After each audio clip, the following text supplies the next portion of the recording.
Hi, I'm Tim, and welcome to WatchYouWant.com. Thanks for logging on. Today, we're looking at the gold standard in sports chronographs. In fact, we're looking at the gold standard in 18-karat white gold. That's right. This is the Rolex Cosmograph Daytona. This is the 5-digit reference number 16519, the generation that really made the name of the Daytona. As we know it today, between 1988 and 2000, this was the hottest property in the luxury watch world. Back during that period, you say Daytona at an authorized dealer, and they would pull out a waiting list. The bottom line is that this watch was powered by the most legendary chronograph caliber in the history of watchmaking, Zenith's El Primero, and it hails from the most revered name in luxury modern watchmaking, Rolex, possibly the only brand in the luxury watch sector that actually transcends the sector to the point that it's a household name.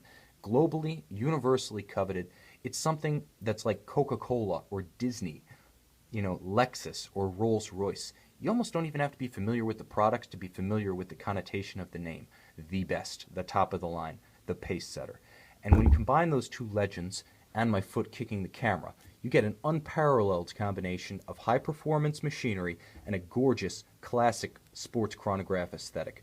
So let's talk a little bit about this watch, the 5-digit reference, why it's so rare, why it's so coveted, and how this model is an exemplar among them.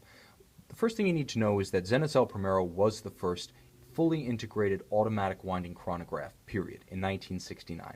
Zenith won a three-way battle with Seiko of Japan and a consortium of Buren, Hamilton, Heuer, and Breitling to develop the world's first automatic chronograph. Breitling was first to market with its collaborative effort with Heuer, but the El Primero proved to be the first one to debut in functional form at a press conference in '69, and then by far it proved to be the most enduring of those three chronograph calibers, and it's become a legend. Saved from the scrapper's torch by an enterprising Zenith watchmaker in 1975, it was brought back to life in the early '80s when the Ebel Company, interested in reviving its in-house chronographs with mechanical movements, decided to buy customer calibers instead from Zenith. Upon inquiring about the availability of El Primero calibers, they initially were told there are none. That watchmaker, Charles Vermeau, then told his management, I kind of lied, I didn't scrap the equipment. That actually turned out to be a great career move for him. He lives in legend, but most importantly, today, the El Primero remains with us. In this case, within the case of a Daytona, 40 millimeters, 18-karat white gold. As of 1988, Rolex joined Ebel on the Zenith customer list and started incorporating the El Primero into its modern Daytona. And this was the first modern Daytona. Before 1988, the Daytona was a small 37 millimeter manual wind watch. Some of them weren't even Oyster cased. It was not considered to be a desirable reference. It was considered to be too small, ugly, and inconvenient as a sports watch because of its need to continuously be rewound. Everything changed with the 5-digit reference 16520. And this example is even more exotic because unlike the 520, the 519 sports a full white gold tachometer bezel, case, and matching Rolex clasp, beautifully rendered in Rolex's own gold.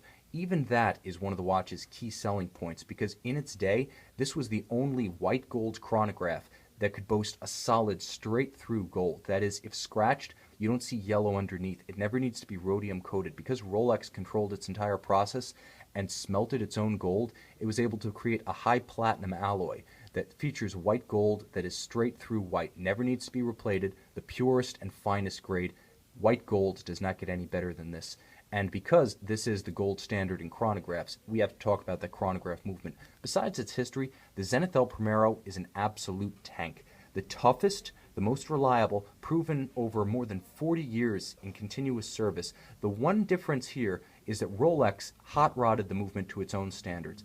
It detuned the watch from 36,000 vibrations per hour to its more conservative 28.8, and there's a key benefit there. That allowed Rolex to completely redesign the escapement, the balance wheel, the escapement itself, the lubrication on it, and it was able to obtain chronometer certification for the movement. So that is, it's a COSC Swiss chronometer, originally certified and still capable of running -4 plus 6 seconds per 24 hours, and that's exceptional. More than that, Rolex installed its own balance wheel with microstella adjustment nuts and created a free-sprung escapement that's less susceptible to variation when shocked.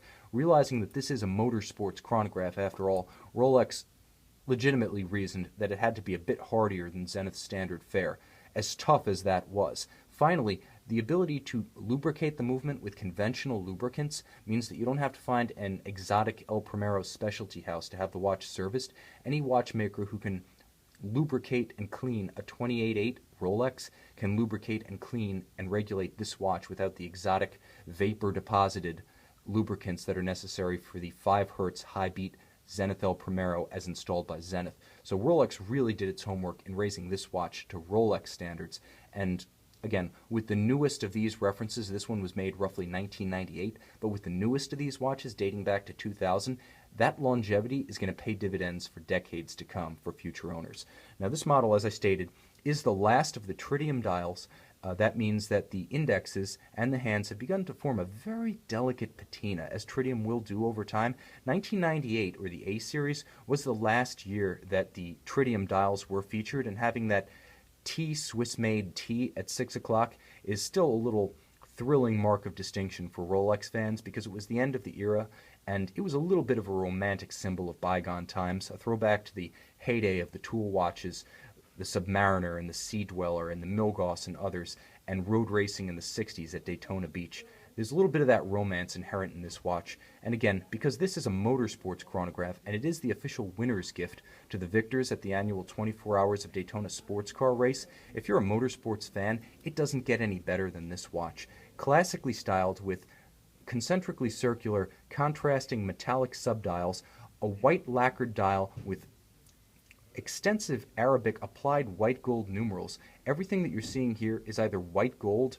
or a beautiful, lustrous, almost wet-looking white lacquer. This watch absolutely gleams in direct sunlight. This is watchwork of the highest quality. You can get a Zenith El Primero in a watch costing thousands of dollars less, but you cannot find a better total package. This watch is a living legend, and because Zenith could only build about 50,000 movements a year, split over its own production, its Rolex client calibers, and its client calibers for other customers, basically production was structurally constrained. Today, with the in-house Rolex movement, they can crank out as many as they want. But like I said, in the 90s, for this watch, you would have been on a waiting list, and they will never make any more. Now a discontinued reference, this is emerging as a living legend among late-model Rolex collectibles.